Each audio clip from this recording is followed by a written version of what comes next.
tahu tak apa maksud persekutuan? Okey, Norman tahu tak?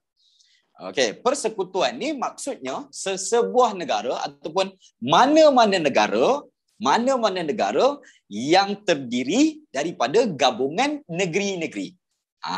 Kalau negara tu terdiri daripada gabungan negeri, maka persekutuanlah dia.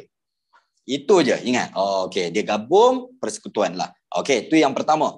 Lepas tu membawa pula kepada soalannya, adakah semua negara dekat dalam dunia persekutuan? Okey, Cik Farah Rosdin, boleh tak tolong jawab? Adakah semua negara dalam dunia persekutuan? Kamu rasa? Tak. Okey, tengok tak, ada tanda soal tu. Tak. Okey, Cik Norman, tolong terangkan apa yang disampaikan oleh Cik Farah tadi tu. Okey, Syakil, bukan semua negara dalam dunia persekutuan. Okey, maksudnya macam ni. Negara yang persekutuan, dia mesti ada dua jenis kuasa. Di mana kalau negara yang persekutuan ni, dia mesti ada dua jenis kuasa. Maksudnya, dia ada kuasa yang pertama, kita panggil sebagai kuasa pusat. Lepas tu kemudiannya, yang kedua, dia mesti ada kuasa negeri. Okey? Semua orang tahu China tak? Semua orang tahu tak China? Alright? Okey, China ada tak kuasa negeri? Kamu rasa? China ada tak negeri, ada tak undang-undang tersendiri? Tak ada, Juarina. Jadi kalau kamu lihat, sebenarnya, China dia bukan sebuah negara persekutuan. Maksudnya negeri dia tak ada kuasa. Maksudnya seluruh China tu undang-undang dia sama. Kecuali Hong Kong lah. Hong Kong kita tolak tepi. Hong Kong kita tolak tepi sebab dia diserah balik oleh British. Maksudnya yang lain semuanya undang-undang dia sama. Okey, macam kita Norman. Okey, Norman duduk dekat Kedah. Okey, undang-undang kamu dekat Kedah dengan undang-undang kami yang duduk dekat KL, dekat Selangor ni sama atau beza undang-undang negeri dia? Kamu rasa? Sama ke beza undang-undang negeri? Ya, kita tak cakap pasal undang-undang jalan raya. Undang-undang jalan raya tu pusat lah. Undang-undang negeri. Maksudnya, katakanlah Norman. Okey. Farah duduk mana? Farah Selangor kan? Farah Selangor kan? Okey. Katakanlah Norman, nak menikah dengan Farah. Bukan nama sebenar. Okey, tapi Farah ni duduk dekat Selangor. Okey. Jadi Cik Norman, kamu kena ikut undang-undang syariah negeri Kedah ke negeri Selangor? Okey. Dia kena ikut undang-undang siapa? Kena ikut Farah. Dia kena ikut perempuan. Amboi Azim, dah buat research nampak. Okey, dah standby lah tu. Okey, kena ikut undang-undang wanita yang ingin dikahwini. Faham ya? Okey, macam saya bagi contoh nak bezakan kuasa pusat dan negeri. Saya orang Perak. Okey, lepas tu saya berkahwin, isteri saya orang Terengganu. Jadi bila nak daftar pernikahan, saya kena daftar dekat mana? Terengganu. Jadi katakanlah dekat Selangor, dekat Selangor, mas kahwin kalau saya nak menikah, RM300. Mas kahwin ditetapkan oleh kerajaan negeri Selangor. Wajib mas kahwin tu RM300. Okey. Tetapi kalau saya pergi ke Terengganu, mas kahwin dia suka hati. Maksudnya suami tu nak bagi apa pun, nak bagi berapa pun boleh. Kamu tak ada duit Fahmi pun boleh menikah. Mas kahwin dia apa? Sepotong ayat Al-Quran. Contohnya, Bismillahirrahmanirrahim. Kamu bagi itu sebagai mas kahwin. Boleh. Kelantan, Terengganu. Jadi, dia kena ikut isteri. Yes, negeri bakal isteri, Cik Wan. Okay, faham? Apa point dia? So, ni dia cerita pasal nikah kahwin pula. Yes. Itu menunjukkan negeri ada kuasa dia. Selangor cakap, kamu nak kahwin dengan perempuan beta. Bukan perempuan beta lah. Perempuan negeri beta. Farah marah nanti. Okay, jadi, kamu kena keluar duit 300 lebih. Tapi Sultan Terengganu pula cakap, siapa yang nak kahwin wanita di negeri beta, mas kahwin ikut ikhlas suami, ikut kemampuan. Siapa betul? Sultan Selangor betul ke Sultan Terengganu betul? Come on. Sultan Terengganu ke Sultan Selangor? Pendapat yang betul. Dua-dua betul. Selangor, dia tak nak wanita dia teraniaya. Kalau kamu tak ada 300, kamu janganlah kahwin. Nanti nak bagi orang tu makan apa? Sultan Selangor macam itulah. Tapi Terengganu pula dia fikir dia nak elakkan maksiat supaya senang kau orang kahwin. Faham ya? Jadi itu perbezaan pusat dan negeri. Okey, jadi dekat dalam kes kita ni, kalau pusat kita merujuk kepada Putrajaya lah. Okey, kalau negeri contohnya kalau Perak, merujuk kepada Ipoh. Kalau Selangor, contohnya kita rujuk kepada Shah Alam. Itu contoh. Jadi bila ada dua jenis kuasa, barulah dipanggil sebagai persekutuan. Faham ya? Jadi itu yang benda awal yang kamu kena faham dulu. Okey, jadi itu yang membawa kepada kita punya latar belakang sistem persekutuan. Okey, di mana dekat dalam bahagian yang 4.1 ni, kita nak kena bincangkan dan juga kita nak kena tahu pasal apa. Okey, latar belakang yang ada dekat negara kita, maksudnya dari dulu sampailah ke hari ni. Macam mana boleh mulanya sistem persekutuan ni? Sebab, itu yang menarik tau. Sebab, nak tanya, adakah kita ni bermula sebagai sebuah persekutuan? Nak tanya, adakah kita ni bermula sebagai sebuah persekutuan? Tak. Sebab tu lah, dia setiap negeri tu lain-lain. Siapa yang ajar kita persekutuan? Siapa yang ajar kita persekutuan sebenarnya? British. Okey, jadi kita lihat yang bahagian yang pertama. Okey, sistem persekutuan ni dia start dengan persekutuan tahun 1896. Okey, jadi dia start dengan apa yang kita panggil sebagai persekutuan tahun 1896. Okey, di mana persekutuan 1896 ni kamu panggil dia sebagai negeri-negeri Melayu bersekutu. Jangan lupa tu. Jadi itu yang kita panggil sebagai negeri-negeri Melayu bersekutu. Yang ni lah for the first time kita buat sistem persekutuan. Katakanlah Syakil exam kan. Okey, cikgu tanya kan, Syakil, okey, dekat mana dan juga bila bermulanya sistem persekutuan kita yang pertama? Kamu bagi jawapan senang je. Apabila kita bentuk negeri-negeri Melayu bersekutu. Okey, Cik Alia, katakan pula itu soalan A. Soalan B, cikgu kamu tanya pula Alia. Okey, apakah yang membuktikan negeri-negeri Melayu bersekutu sebuah sistem persekutuan? Alia jawab apa kamu rasa? Okey, boleh? Cuba jawab. Tak payah type. Kalau cakap pun tak apa. Cakap pun boleh, tak apa. Boleh kami dengar suara kamu? Tak nak cakap. Okey, type. Kalau Alia jawab apa? Apa yang menunjukkan negeri Melayu bersekutu ni sebuah sistem persekutuan? Kamu jangan jawab jangan jawab sebab ada perkataan bersekutu. Okey, so apa? Dia simple je. Dekat dalam ni maksudnya, okey, dia macam mana? Negeri mempunyai kuasa. Okey, jadi negeri pada waktu tu, negeri-negeri di bawah kuasa siapa? British. Di bawah kuasa Pesuruhjaya Tinggi British. Saya ulang sekali lagi berada di bawah Pesuruhjaya Tinggi British pula. Okey, negeri-negeri di bawah kuasa Resident General. Itu lain. Okey. Dapat Okey, maksudnya ada 4 buah negeri kan. Syakir, semua orang ingat Perak, Pahang, Selangor, Negeri Sembilan. Jadi 4 ni dia duduk bawah seorang pegawai British yang dipanggil sebagai Resident General.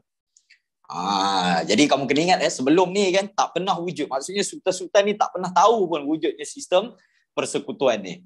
Okey, membawa pula kepada 1927. Okey, jadi yang ni yang pertama. Okey, di mana yang ni yang pertama. Lepas tu membawa pula kepada persekutuan, Majlis Mesyuarat Persekutuan. Okey, kita ada pula yang seterusnya, Majlis Mesyuarat yang dipanggil sebagai Majlis Mesyuarat Persekutuan pada tahun 1927. Okey. Jadi ini kena tahu. Okey, di mana dalam Majlis Mesyuarat Persekutuan ni untuk pengetahuan anda dia sama je. Okey, dia sama je. Di mana sama macam ni. Okey, jadi tujuan dia untuk mengukuhkan kalau kamu tengok apa tujuan dia untuk mengukuhkan kedudukan siapa? British. Mengukuhkan kedudukan British di tanah Melayu. Okey, dapat kamu tak payah pening, Cik Fahmi. Okey, maksudnya Majlis Mesyuarat Persekutuan dengan Persekutuan 1896 ni maksudnya sama aja. Maksudnya yang ni dah wujud, yang ni dia upgrade lagi. Maksudnya waktu ni Sultan dah semakin hilang kuasa. Semua kuasa dah banyak duduk dekat tangan siapa? Tangan British. Okey, Norman boleh ikut dia benda yang sama. Yang ni dia buat persekutuan bawah Resident General. Waktu ni pun masih kekal tapi dia tambah lagi kuasa British tu. Kurang asam tak British ni? Kamu tak sakit hati ke dengan British? Okey, lepas tu berlakulah Perang Dunia yang Kedua. Jadi bila dah berlaku Perang Dunia Kedua, itu yang dia wujudkan pula apa? Dia wujudkan apa yang dipanggil sebagai kesatuan juga. Okey, di mana dipanggil sebagai Kesatuan Malaya. Okey, dia terkenal dengan perkataan apa? Malayan Union. Kita panggil Malayan Union tahun 1946.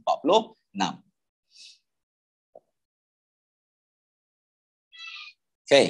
Jadi dekat dalam Kesatuan Malaya ni, apa benda yang kamu kena tahu? Semua ciri-ciri Malayan Union.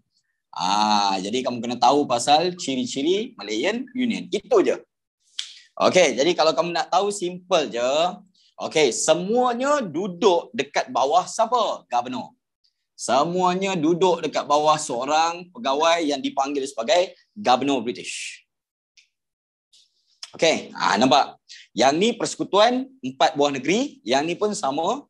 Tapi selepas perang dia nak kukuhkan kedudukan dia, dia buat pula Kesatuan Malaya, tapi Resident General ni dah tak wujud.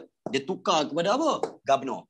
So, saya nak tanya kamu, bila Resident General tukar kepada Governor, dia upgrade ke dia downgrade negeri-negeri kita? Siapa boleh bagi tahu? Dia downgrade ke dia upgrade? Maksudnya kedudukan kita. Yes, dia downgrade. Maksudnya ini kita negeri naungan. Bila dia buat kita jadi Malayan Union, kita jadi negeri apa? Jajahan. Kamu nak tahu senang je, Norman. Kalau sebuah negara tu ada governor, maksudnya jajahanlah dia. Kalau sebuah negara tu dia punya wakil tu dipanggil resident ke pesuruh jaya, commissioner, dipanggil commissioner, maksudnya naungan. Jadi perkataan governor ni sebenarnya sangat-sangat tak disukai lah. Okey, nak tanya sikit lah. Semua orang tengok tak cerita Pirates of the Caribbean?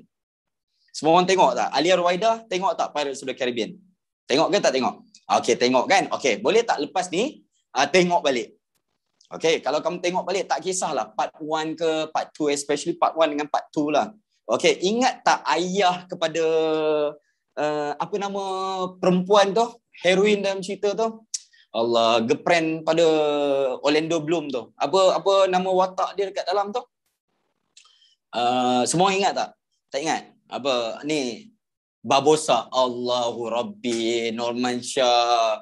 Kita cakap pasal orang perempuan yang sikitnya cantik, Barbosa dia keluarkannya. Tak, yang perempuan tu Elizabeth eh? Elizabeth eh? Okay. Kamu tengok balik movie tu, Norman.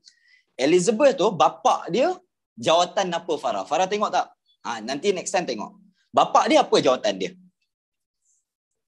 Bapak Elizabeth, jawatan dia governor. Maksudnya dia wakil apa? Wakil British. Jadi pada siapa yang tak tahu dalam movie tu, Pirates of the Caribbean, yang tempat yang diorang duduk tu, diorang gambarkan apa tahu? Jamaica. Pernah dengar negara Jamaica? Usain Bolt.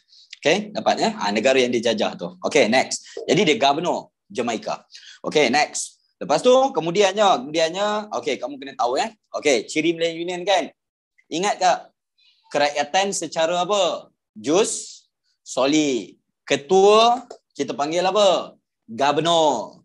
Fahmi, berapa negeri yang terlibat dalam Malayan Union? Come on. Berapa? Come on, cuba. 9, Faiz, tambah berapa? 9 tu negeri Melayu, tambah berapa? Tambah 2, negeri Selat, Melaka dengan Pulau Pinang. Faham Okay, so Singapura tak masuk pasal apa, Norman? Pasal apa Singapura tak masuk? Dia nak kekalkan sebagai taraf pelabuhan bebas. Maksudnya direct under British. Duit tu mengalir terus pergi ke London. Faham jadi itu yang kamu kena tahu Okay, Sakinah dapat, Ikwan dapat. Okay, yang lain-lain semua dapat jadi itu yang kita kena tahu soalan ni dia ada kaitan dengan bab-bab yang selepas tu. Sebab tu kena tahu jugalah. Okay, jadi kemudiannya yang paling penting. Sultan-sultan sokong ataupun menentang Malayan Union? Fahmi, sokong ke tentang? Okay, menentang. Okay, very good. Itu kena tulis dalam exam. Okay, next. Seterusnya. Okay, 1896, 27, 1946. Jadi kita pun lawanlah Malayan Union. Lawan. Jadi British pun dia terpaksa lah bila kita dah lawan kuat sangat kan. Jadi British ni dia suka tak suka kan, dia kena juga dengar cakap kita. Okey, saya nak tanya sedikit soalan kebat, boleh ya? Okey, boleh ya? Okey, kenapa British dengar cakap kita? Saya nak tanya siapa lah hari ni ya? Okey, so tanya Syakil lah. Alright, boleh ya? Ready Syakil? Okey, salah pun tak apa. Okey, dari segi kebatnya, kenapa British bila kita lawan Malayan Union, dia tukarkan Malayan Union kepada Persekutuan Tanah Melayu? Apa sebab utama dia tubuhkan Persekutuan Tanah Melayu tahun 1948? Apa sebab dia tak pernah dengar cakap kita, tapi for the first time British, ambil hati, yes, sebab dia takut kita dipengaruhi oleh siapa? Komunis. Itu sebabnya sebenarnya. Dia nampak macam, macam Juarina cakap dia nak ambil hati kan. Jahat tak jahat ni British ni.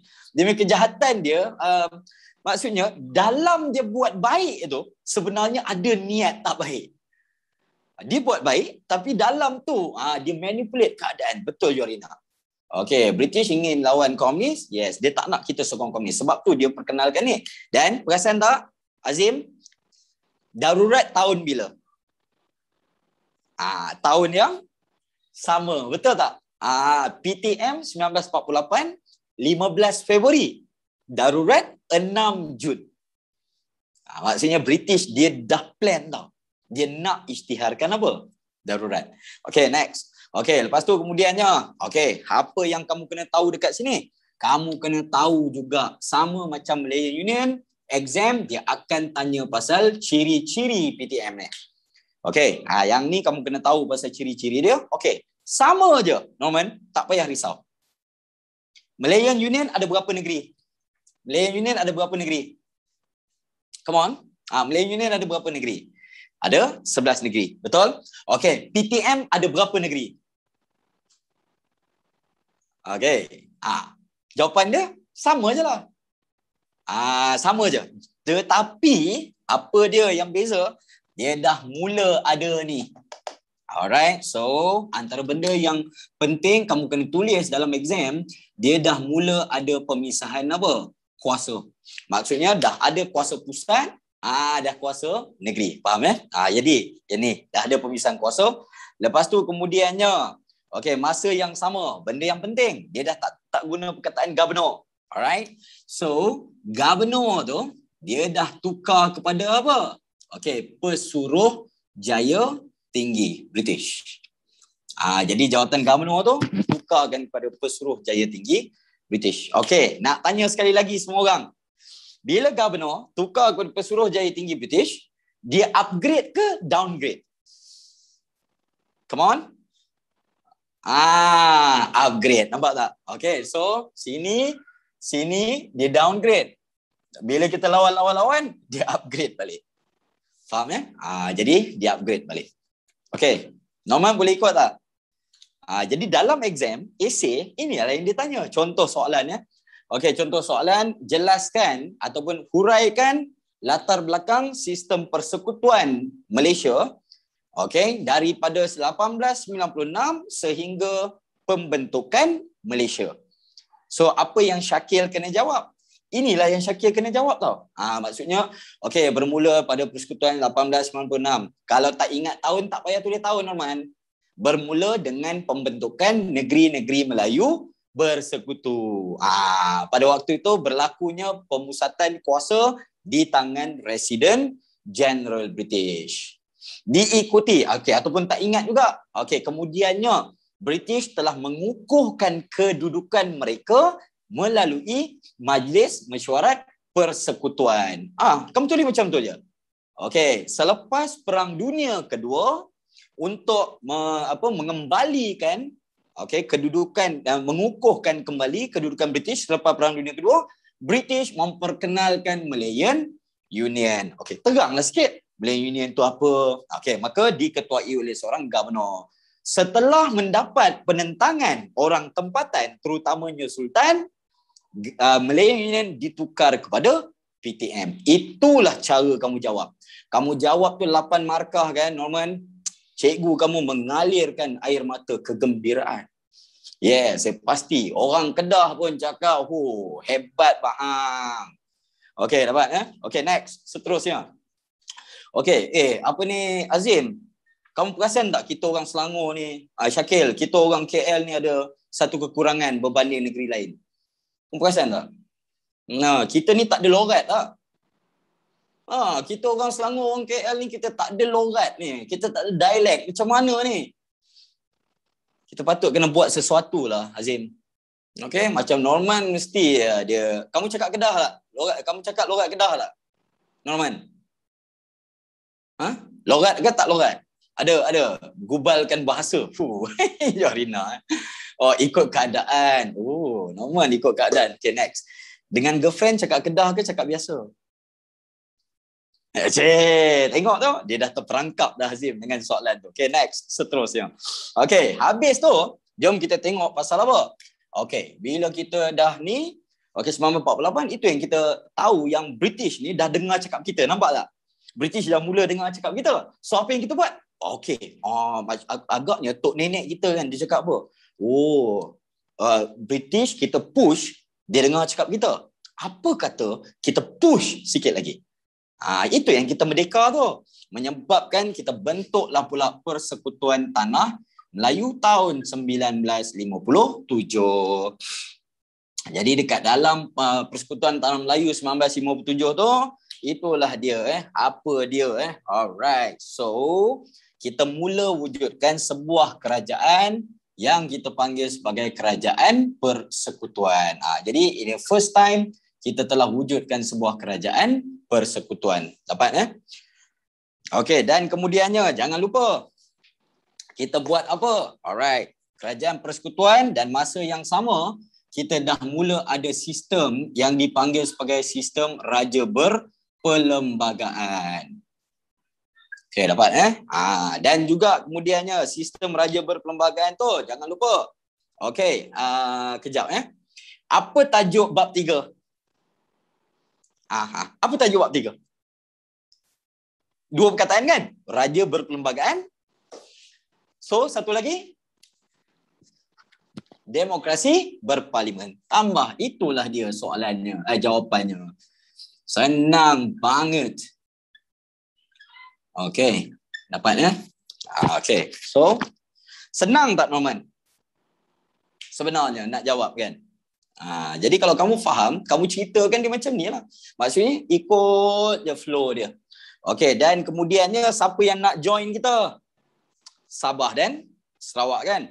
Okey, jadi bila dah nak wujudkan Sabah Sarawak, maka itu yang kita telah wujudkan sebuah negara baru yang kita panggil sebagai Persekutuan Malaysia tahun 1963. Alright. Jadi itulah yang kita wujudkan. Jangan lupa raja berperlembagaan, sebab itulah waktu ni kita dah mula ada jawatan apa? Agung Jangan lupa Azim. Okey. Pasal dekat dalam PTM 1948 kita tak ada agung.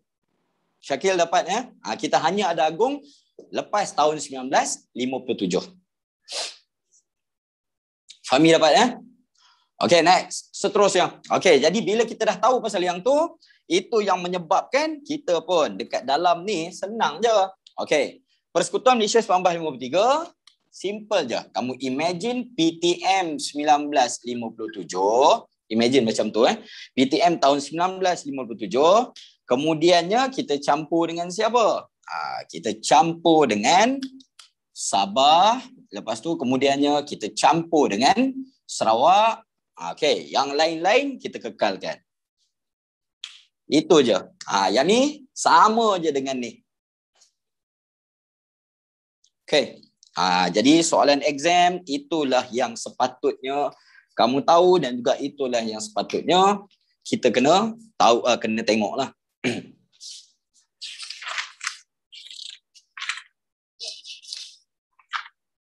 Okey, ada soalan tak setakat ni?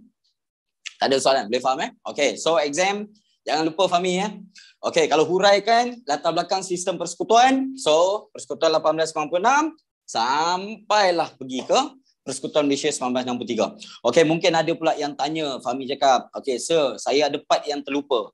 Ataupun Farah kan, ada part yang terlupa. Ada tak isu? Tak ada isu. Contohnya kamu tak ingat ni. Betul? Tak apa, kamu jam je lah. Kamu tulis pasal Persekutuan Negeri Melayu Bersekutu, kamu jump terus kepada Malay Union. Boleh juga. Masih ada peluang untuk dapat markah penuh. Don't worry. Yang penting dia punya huraian tu mantap, Farah.